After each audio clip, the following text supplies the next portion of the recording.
Хәйрле кич НТР каналында яңалыклар тапшыруы. Студияда Альбина Вәлиева. Бүгінгі шығарылышның төп темалары.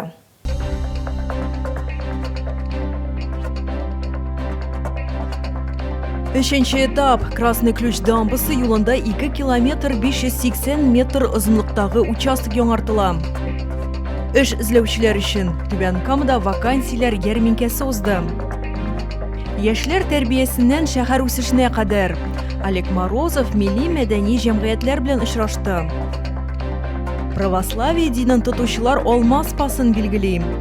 Аруландырган алманы иң беренче кызларга биргәннәр. Бәйрәмнең тарихы һәм борынгы йолалары турында Галина Буланова сөйли. Түбән Камада подваллардагы яшеренү урыннарына ишекләрне автоматик ачу системасын урнаштыру дәвам итә. Ул һава тревогасы вакытында 112 хезмәтеннән бер төймәгә басып ишекне ачарга мөмкинлек бирә.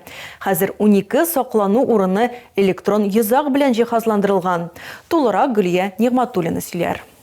Бір қорашқа ғади подвал. Хәзер ул яшеріну урыны буларак кулланыла. Дрон яки ракета һөҗүме куркыныч янаганда кешеләр шунда төшеп торалар. Түбән Камалар уңайлыгы өчен ишекләргә электрон йозаклар куела. Бүген шәһәрдә 12 яшеріну урыны шундый система белән җиһазландырылган. Бу атнада тагын 6 подвалда автоматик йозак урнаштыру планлаштырыла. Яшеріну урыны дигән язуы, домофон һәм яктыртылган күрсәткече буенча аларны ерактан ук күреп була. В городе более 100 укрытий. Шәһәрдә 100дән артык яшеріну урыны бар. Аларның барысы да әлеге система белән этаплап җиһазландырылачак. Хәзер актив эш 34нче микрорайонда бара. Мурадян урамында да шундый ук җиһаз урнаштырыла, ди Түбән Кама шәһәре мәгълүмат үзәге директоры. Шәһәр һәм районда 121 йортның подвалында яшерү урыннары әзерләнгән. Аларда кешеләрне кабул итү өчен кирәкле шартлар тудырылырга тиеш. Биналарның торышын атна сайын махсус комиссия тикшерә. Гөлия Нигъматуллина, Светлана Шумкова, НТР яңалыклары. Красный ключ дамбасы юлында махсус техника тавышы тынмый. Монда ремонтның 3нче этабы бара. Шәһәрне бакча массивлары белән тоташтыручы участокны этаплап яңарталар. 2024 елда 700 метр юл тәртипкә китерелде. Узган ел 1 километр 600 метр озынлыктагы участокта эш башкарылды. Быел эшләр күләме тагын да зурак. 2 километр 580 метр юл яңартырга кирәк. Бу максатларга 86 миллион сумнан артык акча бүлеп бирелгән. Эшләр тәмамлангач, киртәләр һәм юл билгеләре куелачак, юл сызыклары да төшереләчәк. Россия эше кадрлар үзәгендә вакансияләр ярминкәсе узды. Анда 400дан артык эш урыны тәкъдим ителде. Айрым игътибар махсус хәрби операциядә катнашучыларга һәм аларның гаиләләренә бирелде.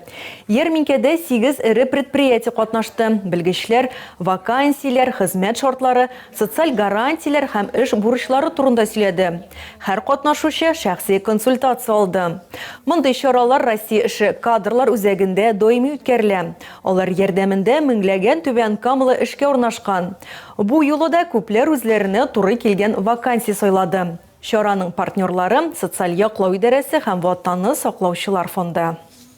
Маскировка шелтәрләре, окоп шәмнәре озак саклана торган азык-төлек. Түбән Камадан махсус хәрби операция зонасына гуманитар ярдәмнең чираттагы партиясын җибәрделәр.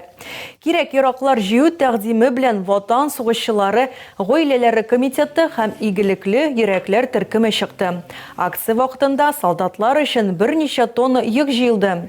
Бүген тартмаларны газель машинасына төяп юлга озаттылар. Олег Морозов халыклар дуслыгы йортында кунакта булды. Ул милли мәдәни җәмгыять вәкилләре белән очрашып, аларның эшчәнлеге белән танышты. Аннан соң коллективның теләк тәкъдимнәрен тыңлады һәм сорауларына җавап бирде. Кайберләре эшкә алынды. Очрашуда төрле темалар күтәрелде. Алар яшьләр тәрбиясенә һәм шәһәр үсешенә кагылды. Безнең чыгарылышларны НТРның рәсми сайтында һәм ВКонтакте шелтәрендәге Татар Лайф аккаунтында карый аласыз. Шулай ук Макс төркеменә рәхим итегез.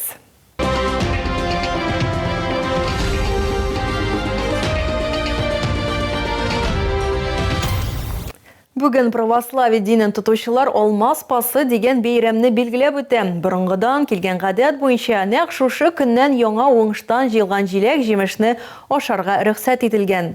Бәйрәмнең тарихы турында безгә Керәшеннәр җәмгыяте вәкиле Галина Буланова сөйләде.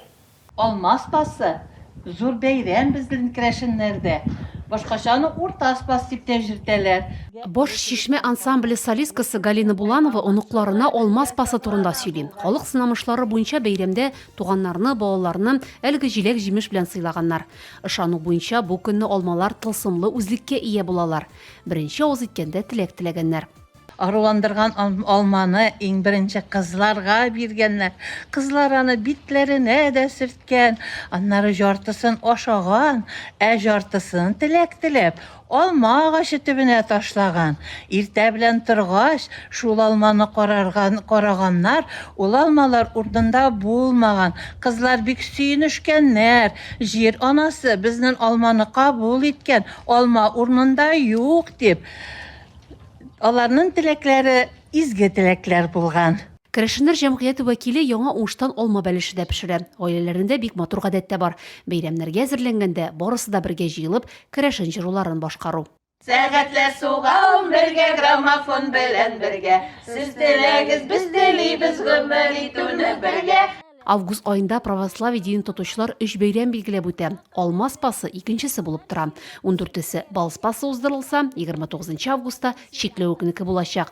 Халык сынамышлары буенча үсемлек җимеше уңса, киләсе елга икмәк мул булыр дигәннәр. Бу көнне дә Булановлар камыр ризыклары пешерергә планлаштыралар. Гөлия Нигъмәтуллина, Раушания Сибатова, НТР яңалыклары. Түбән Камда тагын эш ишек алды, яңа төс алды. Тынычлык проспектындагы 105-нче, 107-нче һәм 109-нче йортлар янында территорияләр республика программасы буенча яңартылды. Биредә юллар төзекләндерелде, балалар һәм спорт мәйданчыклары урнаштырылды, машина кую урыннары киңәйтелде. Бу уңайдан Татарстанда җәй проекты кысаларында ишек алды бәйрәме гөрләде. Концерт, төрле уеннар, мастер-класслар оештырылды. Җирле байкерлар чарага айрым ем өстәде. Әйтергә кирәк, быел безнең ишегалды программасы буенча шәһәр һәм районда барлыгы 55 йорт яны территориясе төзекләндерелә. Әгәр сезгә яңалык ошаса, яисә күрми калсагыз, безнең тапшыру кичке 11-дә һәм иртәнге сәгать 6-да кабатлап күрсәтелә. Алда сезне һава торышы турында мәгълүмат көтә. Безнең белән булганыгыз өчен рәхмәт. Хәерле кичләр сезгә.